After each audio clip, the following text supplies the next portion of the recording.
Bonjour à toutes et à tous. Je vous présente ici un exposé consacré au BIM et au patrimoine hospitalier. Je présente Hélène Chauvin pour Auberger Fabre, le BET Fluide. Je présente Claude Brugière, agence Infiné, architecte et président d'Infiné. Je présente Alain Benini, qui est architecte en chef pour les HCL, Hospices Civils de Lyon. Je pense qu'il aurait été dommage de ne pas évoquer, dans le cadre du village des architectes, une conférence consacrée au BIM. Le BIM, c'est un sujet d'actualité, vous le savez tous ici. Et je pense que cette conférence consacrée au BIM et aux monuments historiques est importante, car c'est dans un contexte de réhabilitation lourde que cet exposé va être effectué, alors que le BIM jusqu'à présent a plutôt été expérimenté, ou en tout cas souvent expérimenté, sur des bâtiments neufs. Donc je passe la parole à Alain Benini dans un premier temps.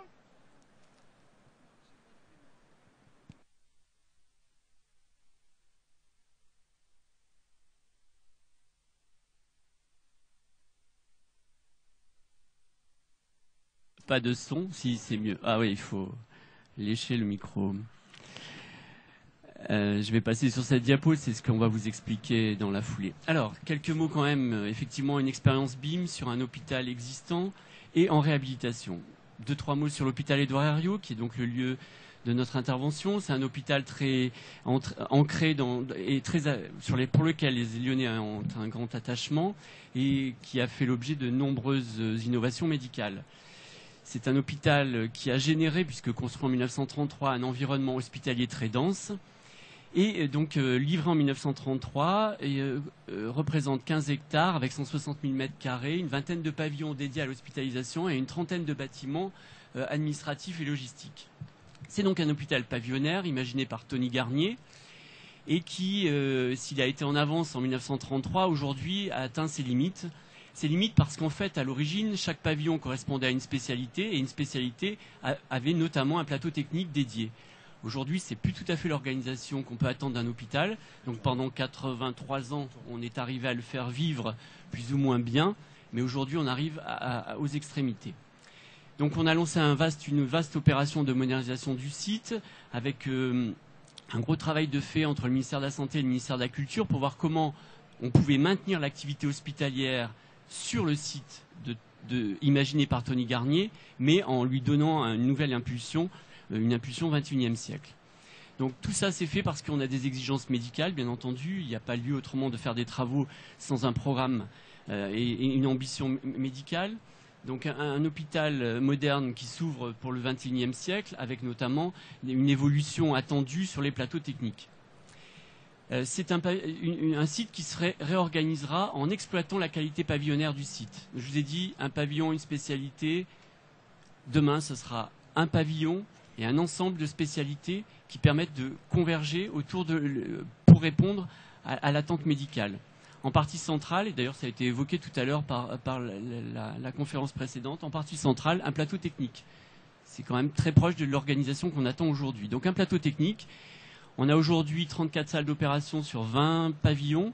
Demain, on aura 20 salles d'opération sur un seul et même bâtiment en partie centrale. Donc c'est un bâtiment, on rase un bâtiment existant et on construit un nouveau pavillon. En continuité avec ce plateau technique, il y a le plateau des urgences qui fait partie aussi du plateau technique, mais qui a été décidé d'être mis sur un pavillon existant, puisque la configuration du pavillon existant pouvait permettre d'accueillir cette offre de soins et cette entrée, en fait, cette prise en charge, cette modalité de prise en charge sur l'hôpital.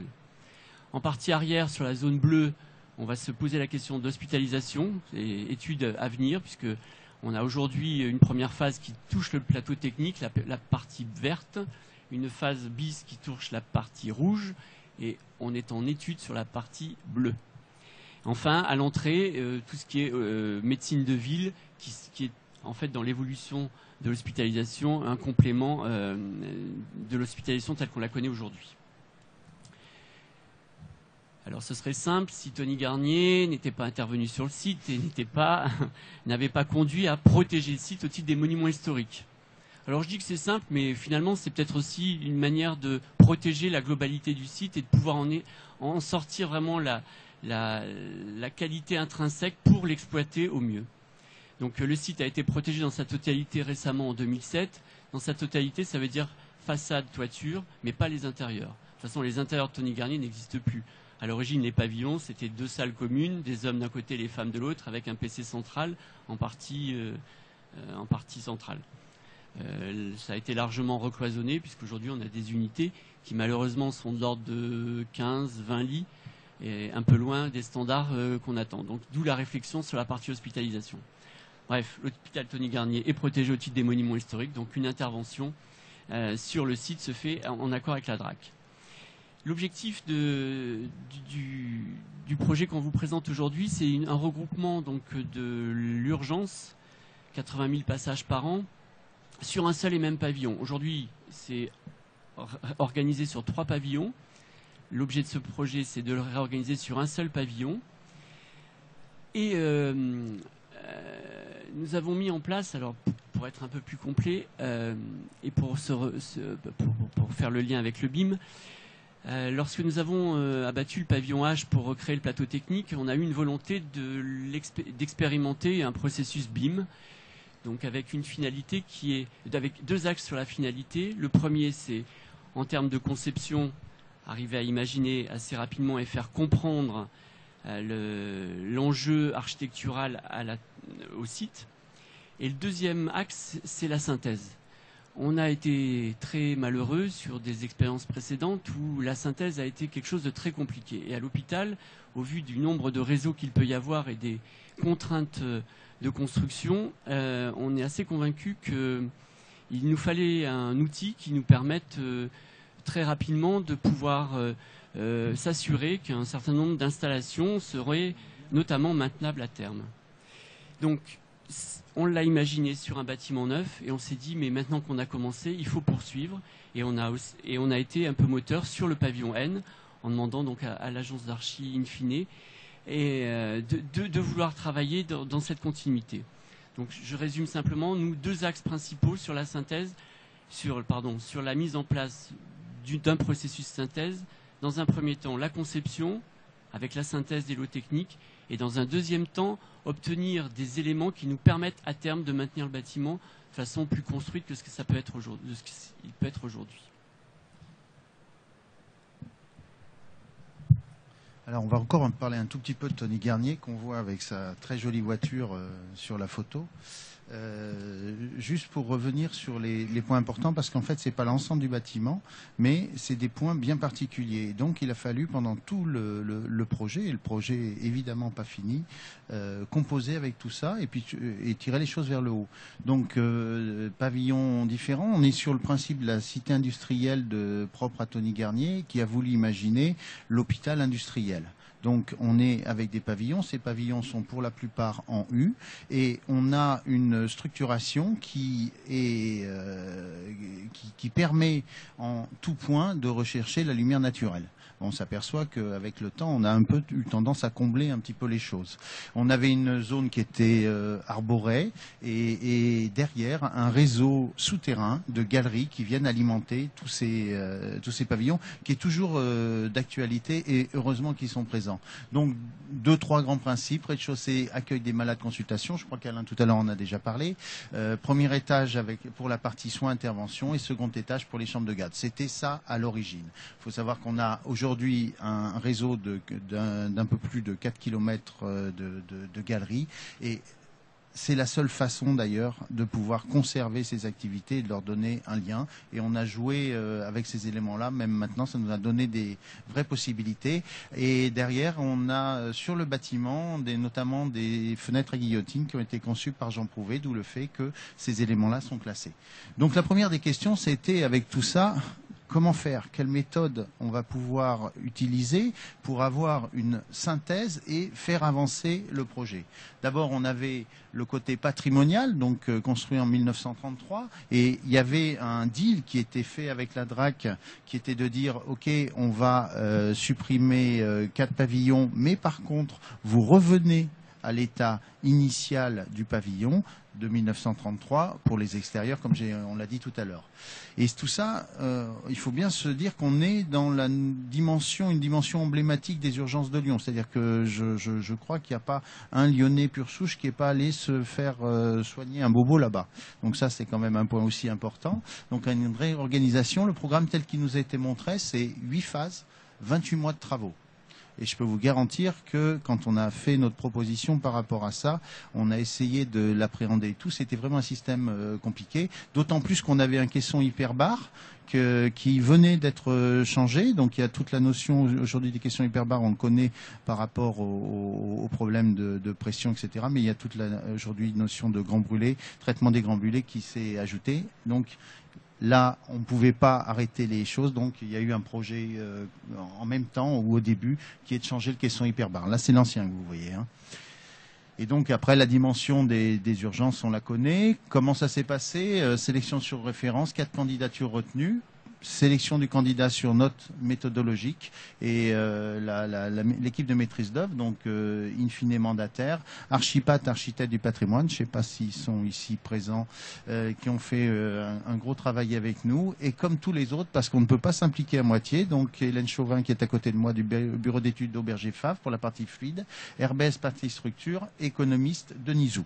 Et après, il a fallu essayer de bien dialoguer et donner notre envie à l'équipe pour pouvoir avoir quelque chose qui soit une vue synthétique, parce qu'en fait, quand on est arrivé, on s'est dit par quel bout on va pouvoir prendre le sujet. Donc là, on a eu de la chance, c'est d'avoir un maître d'ouvrage qui était très impliqué par le biais d'Alain Bellini, qui a dit, ok, on est capable de dialoguer entre nous, de mettre les choses sur la table. Comment vous comptez procéder, puisqu'on a quand même une responsabilité sur la conduite du dossier, évidemment, et il ne manquait pas de nous le rappeler, mais quelles sont les attentes, et nous a laissé malgré tout le temps et l'opportunité de le faire. Ça, c'est un des points sur lesquels on reviendra, c'est qu'on ne peut pas être seul à faire ce travail dans son coin. Ça sert juste à rien. C'est un procédé où on a besoin de la maîtrise d'ouvrage. Et pour ça, on a besoin d'une coordination. Elle est avec la maîtrise d'ouvrage, elle est évidemment avec la maîtrise d'œuvre, puisque coordonner 5 équipes sur de l'existant, avec un bout de plan, avec un bout de coupe, avec des modifications qui ne sont pas notées, etc., c'est compliqué. Et derrière, un phasage évidemment complexe, 8 phases sur un bâtiment qui marche toujours, c'est très compliqué. Et là, du coup, comme on avait on a intégré le BIM dans l'agence depuis maintenant 5 ans, on s'est dit, on ne voit pas comment le faire autrement que par ce biais-là pour arriver à phaser les choses et avoir une vue qui soit une vue simple et synthétique. Voilà. Donc, méthodologie, on s'est dit, on va faire une maquette numérique, une unique, et qui soit la base de nos études. Donc, on prend tous les plans, on prend les façades, les relevés, etc. et on essaye de le constituer sur une seule base de données, puisque le BIM, c'est une maquette numérique, certes, et une base de données à côté. Donc, il y a eu un espèce de diagnostic, des relevés géomètres qui ont été fournis, etc. Et la première des choses, ça a été d'arriver à cette base de données sur l'état existant. Et à partir de ça, vous verrez quelques photos, on a voulu volontairement faire les choses très simplement. On a pu simuler l'état initial du projet. Et derrière, simuler l'état futur avec le projet à chaque moment en pouvant identifier chacune des interventions et en vérifiant qu'elle est bien compatible avec les objectifs, notamment le respect du patrimoine. Après, ça nous a aussi servi de simuler évidemment les nombreuses phases, parce qu'il y en avait 8. Alors je reviens sur les phases, on dit toujours on est de la maîtrise d'œuvre, super, on a réussi à réduire le nombre de phases. Ce qu'il faut bien comprendre, c'est qu'on n'est pas tout seul, et s'il n'y avait pas eu le maître d'ouvrage derrière qui avait initié, qui avait fait le relais avec tout le projet médical et tous les gens impliqués dans le projet, on n'y serait pas arrivé. Là encore, c'est je pense que le BIM est un relais vis-à-vis de ces informations-là. Les points de complexité, évidemment, on les a tout de suite trouvés. Ça, on n'a pas eu trop de problèmes à en trouver. Et du coup, on est parti à partir de ces images qui sont des vues volontairement simples, même si le BIM, on peut avoir des multitudes de vues avec des fils dans tous les sens, etc. Ça a peu d'intérêt. On a souvent du mal à avoir la bonne information au bon moment. Donc là, vous voyez l'état existant qui a été modélisé. Ça nous a permis de revenir à l'état initial et de pouvoir en discuter avec la DRAC et les archives du patrimoine, et derrière de montrer quelles sont nos extensions et nos interventions. Ce simple travail nous a permis tous de rentrer dans le projet, de le montrer et de travailler sur éventuellement d'autres solutions. Donc c'était un vrai vecteur de communication, comme support de concertation, on en a parlé. Vous voyez, on a derrière eu des solutions techniques, Hélène pourra vous en parler tout à l'heure, qui nous permettent de retrouver par exemple des verrières historiques sur lesquelles, qui étaient destinées à amener de la lumière naturelle, sur lesquelles, comme on est protégé, et on a mis des groupes froids pour que on ait sur les toitures évidemment aucune intervention technique. Donc ça, c'est des choses qui nous ont, si on n'avait pas pu le modéliser, si on n'avait pas pu l'expliquer et si on n'avait pas pu le comprendre nous-mêmes, on aurait été carrément incapable de le faire. Et après, il faut bien se dire qu'on est en projet, donc ça veut dire qu'il faut que l'entreprise le comprenne au même niveau. Là aussi, il y a un vrai intérêt. Et donc, c'était tout le travail de l'association des éléments techniques à l'architecture. Et surtout, la recherche de solutions. Lorsqu'on est sur des maquettes comme ça, on peut se permettre de lancer des solutions qui pourraient paraître folles et puis qui, des fois, ne sont pas si fous que ça. Parce que c'est en conception qu'on peut le faire, c'est évidemment pas en travaux qu'on peut dire ah ben non, ça va pas, c'est beaucoup trop grand. Voilà, donc ça on aime moins gérer ce genre de problème. Donc ça a continué. Ici vous voyez les supports qui ont permis d'échanger. On a un étage que vous voyez en haut qui a été construit depuis l'origine, qui avait aucun intérêt, et on a pu ici simuler les différentes solutions techniques. Et là, on est évidemment avec une interprétation sur les notions de flux, parce que c'est quand même la base de notre métier, et derrière, les possibilités qu'on avait. Au final, ça nous a permis, avec une étude approfondie, de pousser les choses, et on s'est aperçu qu'on n'en avait pas besoin de cette intervention extérieure. Donc on est revenu vraiment à l'état initial. Le final, c'est très simple, et c'est ce que je voulais vous montrer, c'est des images simples pour arriver vraiment à ce qu'on appelle le bon sens. C'est que toute cette collaboration, cette utilisation, je dis bien maîtrisée, parce que le but n'est pas de tout mettre, mais juste mettre les informations qui sont importantes, nous a permis de passer derrière, et là tous avec l'équipe, de passer de 28 mois et 7 phases à 12 mois de travaux et 2 phases. C'est ce qui explique qu'aujourd'hui, le projet, comme les travaux sont bien moins longs, et on va reprendre à la partie DCE consultation, où on va utiliser la maquette numérique pour expliquer tout ça. Et derrière, vous pouvez imaginer quels sont les rapports, les gains qu'on peut imaginer en coût, en délai, et puis derrière en confort pour tous les usagers, tous les utilisateurs. Et c'est la première des choses qui va générer des économies. Je vais laisser la parole à Hélène, puisqu'elle est évidemment très impliquée sur la partie technique, et vous donner quelques détails sur la méthodologie et ce qu'on peut attendre de ce genre de projet.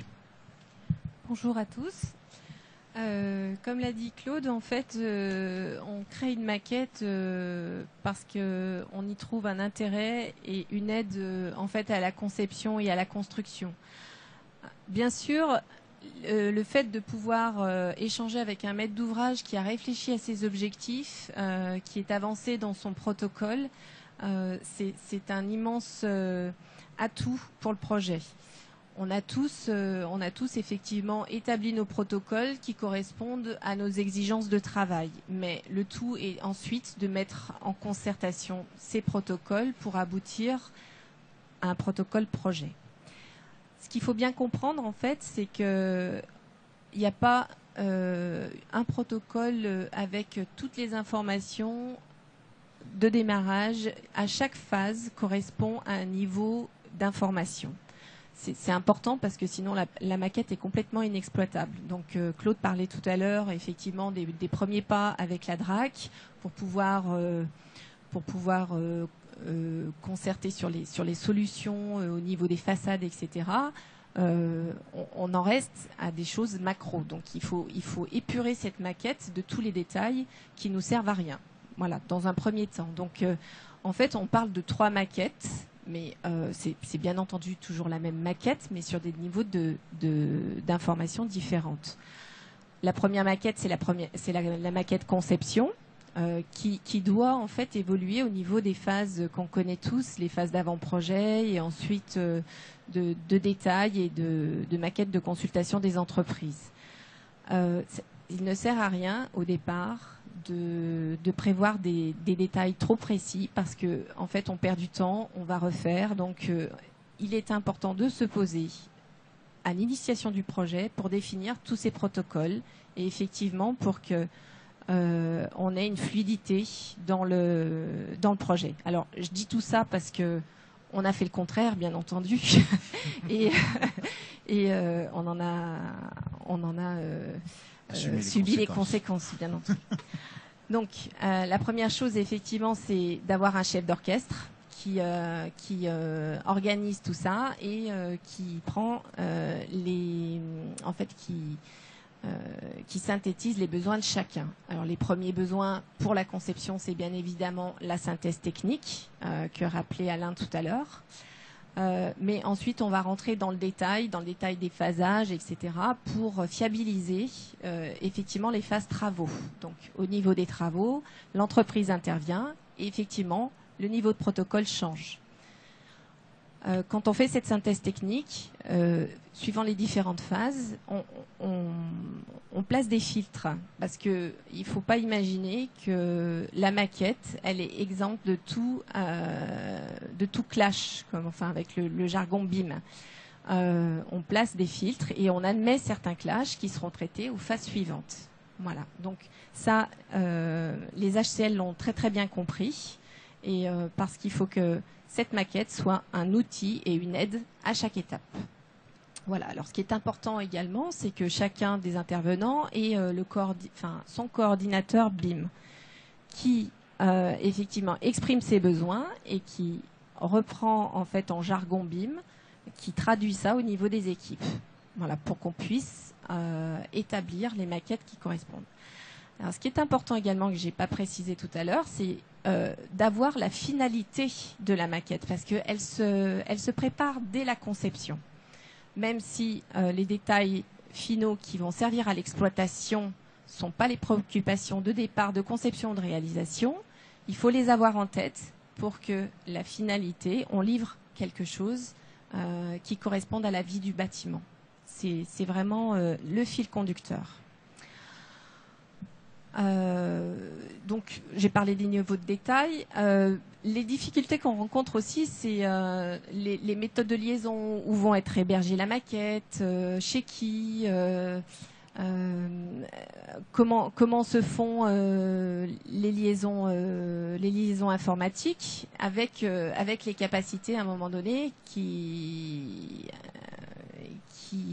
sont bornées et puis en fait, on a ces difficultés-là. Donc, je dirais qu'aujourd'hui, si beaucoup d'entre vous ont la clé, tant mieux, mais on est encore dans ces phases d'ajustement.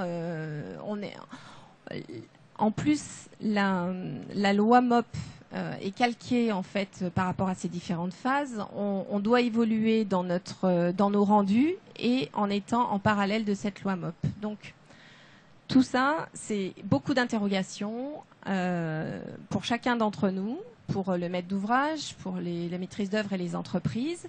Et on a cet outil qui est une aide, mais en même temps, je pense que les juristes aujourd'hui vont aussi évoluer dans cette réflexion pour savoir quel niveau exiger de cette maquette et à quel moment. Alors, je vais juste te couper un petit instant. Je t'en prie. La difficulté qu'on a aujourd'hui, il faut bien se dire, le BIM, on a toujours envie d'avoir un état final. Ça y est, c'est parfait, on a tout, on a toutes les données.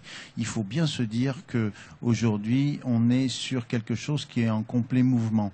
Il n'est pas seulement en mouvement par rapport aux produits, parce que il faut qu'on sache ne pas être dépendant du produit. Il est aussi en mouvement par ce que nous, on va mettre ou ce qu'on veut mettre à l'intérieur. Et ça, c'est un des points importants parce que on a toujours, même nous, enfin surtout nous, maîtres d'œuvre, ingénieurs ou pareil, au niveau des maîtres d'ouvrage, on a toujours le top du produit qui fait tout, qui fait le café, qui fait tout ce qu'on veut.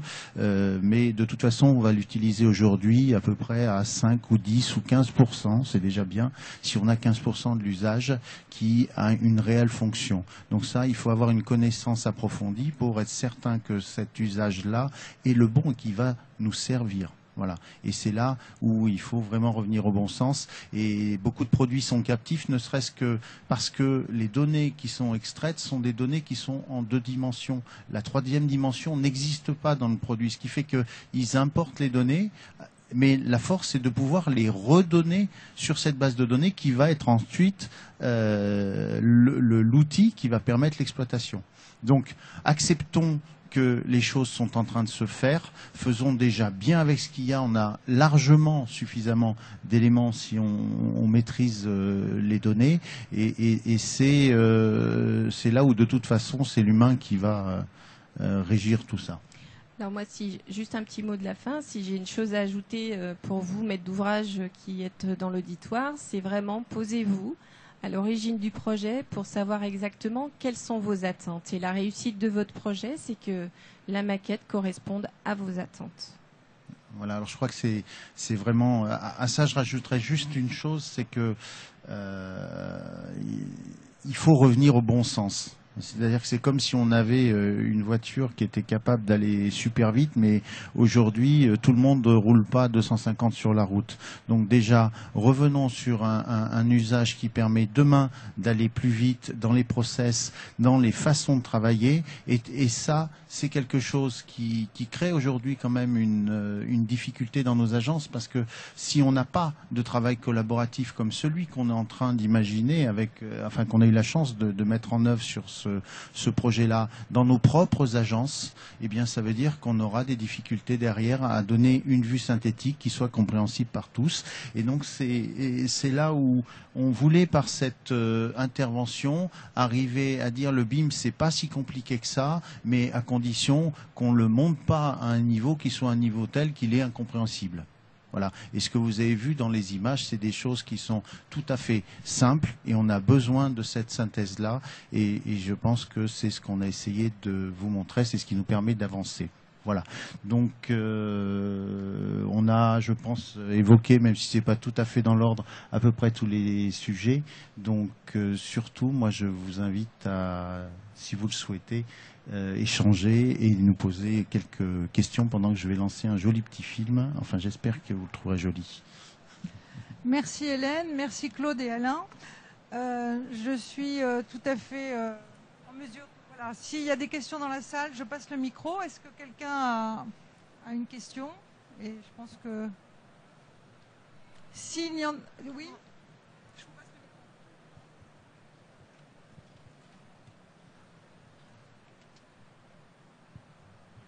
Je voulais savoir s'il y avait un coût direct associé à l'utilisation du BIM.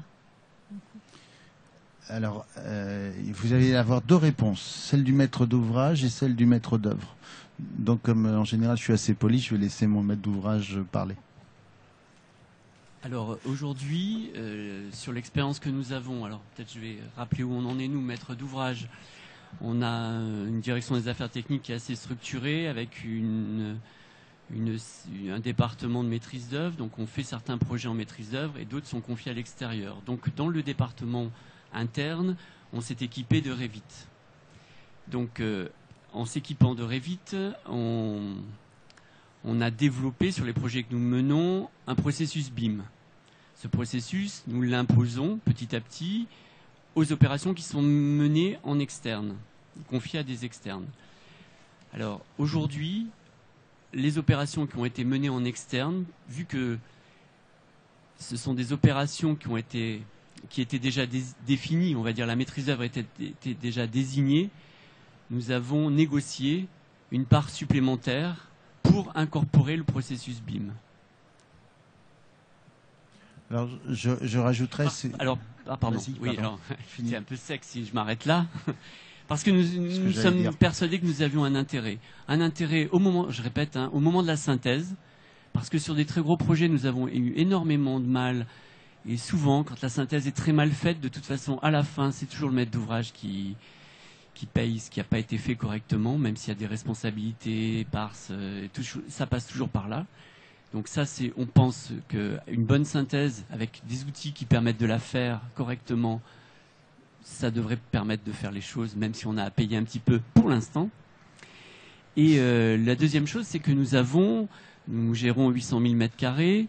Nous avons mis 15 ans à mettre tout notre patrimoine sous, alors je cite des marques parce que c'est comme ça qu'on l'a fait, sous AutoCAD. Revit arrive. On bascule sous Revit parce que Revit c'était la suite un peu d'AutoCAD et que on peut pas tout remettre à plat à chaque fois, donc on est parti là-dessus. On va mettre un peu de temps pour basculer le patrimoine sous des maquettes et donc à travers ça, donc AutoCAD 15 ans, on s'est dit qu'à partir du moment où on avait une bonne connaissance de notre patrimoine, on va développer un logiciel de gestion du patrimoine, donc des gestions des interventions, de maintenance corrective et préventive. À partir de là, ça fait 12 ans qu'on a un logiciel. Et donc on se dit, la passerelle entre AutoCAD et le logiciel, elle est un peu ardue, parce que les plans, ça marche bien, mais toutes les bases de données, ça marche pas vraiment, enfin ça marche à la main, quoi. On prend les choses, les DOE, quand on arrive à avoir des DOE de qualité, et on les ressaisit et on les bascule dans le nouveau logiciel. Donc on a la prétention de croire que, investissons un petit peu dans la maquette et dans le processus BIM, essayons d'avoir une maquette qui soit la dernière maquette indicée, validée par le maître d'œuvre, qui soit globalement une maquette DOE. Et de cette maquette DOE, essayons de réfléchir comment on peut extraire, alors là, une maquette peut-être un peu simplifiée, mais qui nous serve à la maintenance. Donc voilà, donc effectivement, aujourd'hui, on a investi un petit peu, mais on a bon espoir que ça serve à quelque chose. Alors, je rajouterais juste... Espoir, c'est pas que l'espoir. Donc, je veux pas qu'on reste en rigolant là-dessus. C'est qu'on pense et on met les moyens pour le faire. Donc, on essaye d'être convaincant auprès de nos maîtres d'œuvre et nos bureaux d'études, et on essaye d'être convaincant en interne chez nous, parce qu'en fait, c'est aussi l'expérience qui permet de le faire. Enfin, vous avez compris qu'on avance pas par pas, quoi. Alors, juste un point, c'est que quand sur un projet, vous en avez certainement l'expérience des projets de construction, on parle de coordination, de simulation en amont, sans avoir fait les choses, c'est quelque chose qui est réversible et qui permet derrière d'éliminer beaucoup d'autres coûts cachés. Et donc, ce qu'on espère, c'est que ce travail-là, aujourd'hui, on affecte des ressources supplémentaires parce qu'on a beaucoup de temps à rajouter, notamment des temps de transfert sur des projets on va dire de 12 000 mètres carrés. On va avoir facilement une personne tous les vendredis qui envoie des données à tous les autres bureaux d'études. Ça, c'est des ressources et forcément, c'est des surcoûts. Mais après, le but, il est de faire les choses qu'une fois. Et lorsqu'on se sera calé et qu'on ne sera pas capable de raisonner juste sur la conception, mais sur un coût un peu plus général, je dis même pas d'un coût global, parce que je n'interviens pas sur la partie exploitation, franchement, il n'y aura pas photo. Mais aujourd'hui, évidemment, on va changer nos méthodes. On a besoin de beaucoup plus de ressources parce que les gens travaillent en même temps. Et ça, c'est toujours du temps et c'est toujours des ressources en plus. Mais derrière, si on fait le coût global des choses, je suis quasi sûr qu'on arrivera à quelque chose qui sera beaucoup plus maîtrisé et donc beaucoup moins cher au résultat. Une autre question ? Je rajouterais juste une chose, c'est qu'effectivement la difficulté aussi devant laquelle on se trouve aujourd'hui, c'est que au-delà d'investir dans des ressources complémentaires, dans des logiciels, etc., on est aussi en phase de mutation de nos personnels qui doivent y trouver un intérêt. Et à partir du moment où l'intérêt est là, on gagnera, enfin on fera du gain. C'est pas le cas aujourd'hui, mais cette mutation, il faut l'accompagner. Elle pèse très lourd sur la maîtrise d'œuvre, les entreprises et même le maître d'ouvrage. On a vu puisque en interne dans les équipes, c'est également le cas. Voilà. Une autre question? Est-ce que j'ai le droit de vous poser une question? Je sais pas. Moi, la question, ça serait, est-ce que le BIM, ou en quoi le BIM est-il particulièrement adapté à un bâtiment classé monument historique? Je pense qu'Alain... J'ai un morceau de réponse, c'est que quand on doit expliquer et négocier des modifications de volume, alors vous l'avez compris que c'est la première partie du BIM, hein, c'est vraiment une modélisation en 3D, donc oui, je pense que sur cet aspect-là, pour faire comprendre les choses et les modifier assez instantanément, oui, c'est en tout cas un outil qui permet de le faire. Et derrière, il y a la capacité, on l'a vu tout à l'heure, à simuler les choses facilement. Et ça, c'est un des points importants parce qu'on n'est pas sur une science exacte. On va faire des recherches à partir de photos qu'on a eues, etc. Et ça, c'est des éléments qui sont aussi rentrés en compte pour avoir une simulation conforme. Pour être...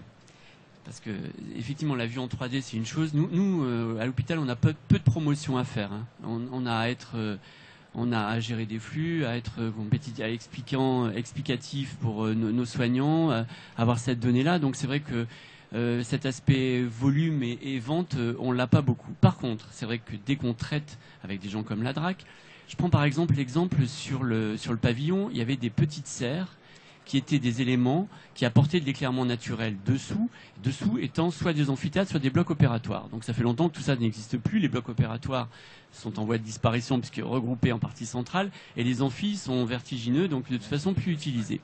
Donc la protection monument historique fait que les façades et les toitures sont protégées, donc ces petits éléments verriers sont protégés. Qu'est-ce qu'on fait de ces éléments verriers? Si c'est pour refaire une boîte en verre qui n'a pas d'usage, c'est un peu dommage. Ces bâtiments ne sont pas climatisés. Donc on dit, malheureusement, aujourd'hui on n'arrive pas à faire de la clim sans avoir des échangeurs d'air. Essayons de voir comment on peut adapter les échangeurs d'air à ces petites boîtes. Donc ça, c'est un peu instantané avec la DRAC. Si on commence à leur vendre une boîte, on leur dit, il n'y a pas de souci, on garde ça. Mais en fait, à aucun moment, parce que c'est souvent tôt dans le processus de conception, c'est très tôt ça souvent. Est-ce que mon aérotherme va rentrer dedans? Je ne peux pas le savoir tout de suite souvent. Donc là, nous, on a la prétention de croire qu'à travers le BIM, il y a une possibilité très rapidement d'avoir un prédimensionnement, de pouvoir sur des points particuliers. On ne va pas faire des DOE en phase esquisse, on n'est pas en phase pro, enfin on ne fait pas une phase pro en phase esquisse. Mais par contre, sur des points particuliers, sur des négociations très pointues, je pense qu'effectivement, c'est un outil assez simple qui permet d'avoir une réponse optimisée. Le tout, c'est de le maîtriser dans l'utilisation pour ne pas complexifier les choses et essayer d'avoir une vision qui soit claire et compréhensible par tous. Autre question, les équipements hospitaliers se prêtent-ils mieux au BIM que d'autres équipements publics? Et quelles seraient les spécificités des... Je vais essayer de faire un élément de réponse. Ça semble évident, en fait, vu la complexité de ces projets, en l'occurrence des plateaux techniques et la technique qu'on y met à l'intérieur. On va dire le fait de pouvoir travailler en BIM sur des projets hospitaliers semble incontournable aujourd'hui pour fiabiliser en fait les réponses attendues. Voilà. Et d'autant plus dans l'existant.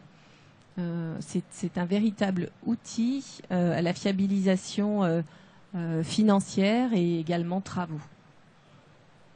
Ça nous a permis de minimiser les risques. Et quelles seraient les conditions à réunir pour conduire un projet en BIM? Quelles sont les conditions initiales, aussi bien du côté de la maîtrise d'ouvrage que du côté de la maîtrise d'œuvre? Alors ça, c'est un point qu'on a... C'est un vaste sujet, mais on l'a déjà un petit peu évoqué. Déjà qu'on clarifie ce qui est attendu entre les données d'entrée et les données de sortie. Et ça, c'est déjà une grande complexité parce qu'on peut tout faire et ça sert à rien de tout faire parce qu'on le fait mal. Donc il faut avoir une vision claire des choses et ça, c'est justement le problème qu'on a. C'est-à-dire qu'aujourd'hui, on vit par exemple sur des chartes 2 dimensions alors qu'on va rendre un projet 3 dimensions. Donc lesquels sont viables, hein. Normalement, c'est plus il y a d'informations et plus on est précis dans les données. Et malgré tout, on demande à chaque fois encore d'avoir et des éléments 3D ou 4D et des éléments qui sont en 2D sous format AutoCAD. Donc ça, il va falloir que ça se clarifie et ça va forcément se clarifier aussi au niveau législation parce que les maquettes, à qui elles appartiennent, qui les valide. Et là, je pense qu'au niveau de la législation, les choses sont engagées. On n'a pas encore toutes les réponses, mais là encore, je suis assez confiant. C'est le bon sens qui gagnera, je pense. Qui valide les maquettes? Combien ça coûte? Qui est propriétaire de la maquette BIM? Ça sera peut-être le mot de la fin. À qui appartient la maquette? Alors, qui appartient à la maquette? Ben, je pense que la maquette a plusieurs phases.